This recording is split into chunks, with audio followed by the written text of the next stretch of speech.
I would like to kindly invite the President of the 78th session of the United Nations General Assembly, His Excellency Mr. Dennis Francis, to give remarks.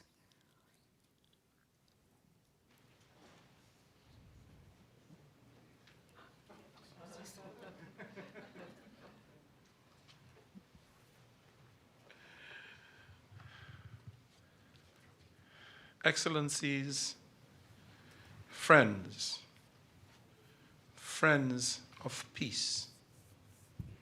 As you can see, I have no remarks. I will speak from the heart. Peace is something that we all want. We all strive for peace. We want stability in the world. We want predictability in the world.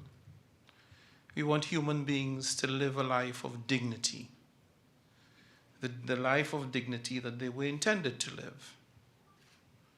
And yet, every so often we're reminded that there is a dimension to the human spirit that generates the opposite of peace: war, strife, and conflict. It means, therefore, that peace is something that we have to work for. We do not and should not take it for granted. Peace needs to be nurtured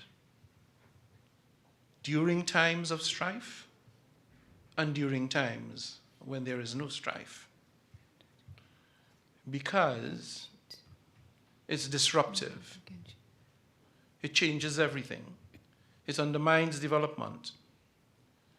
It causes great pain and suffering and dislocation. And it leaves an indelible scar on the psyche of humanity.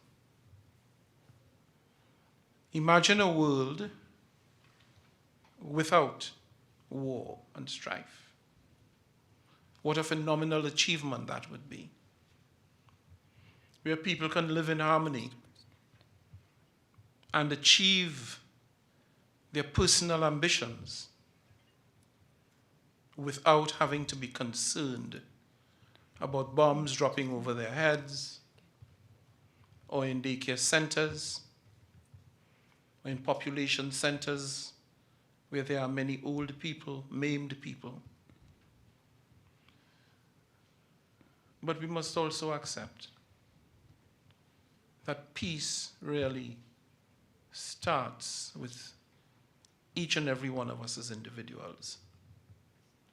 We have to commit in our hearts to peace and to building peace.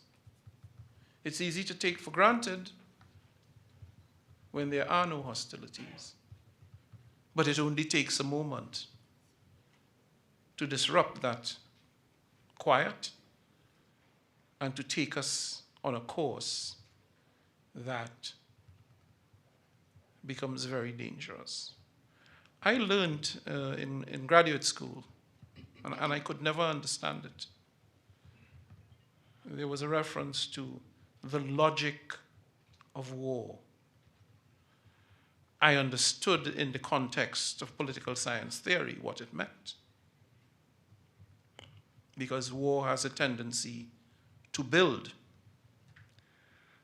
But there is nothing logical about war.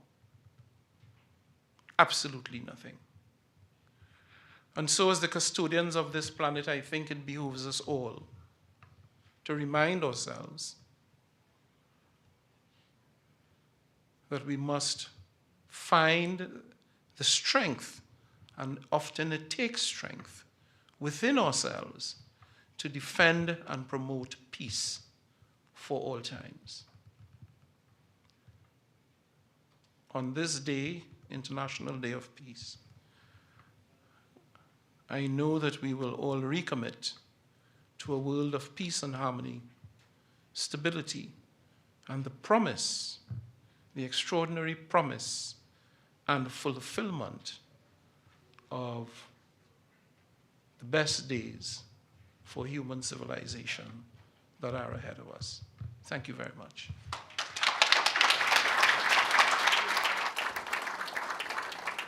Thank you very much, Mr. President.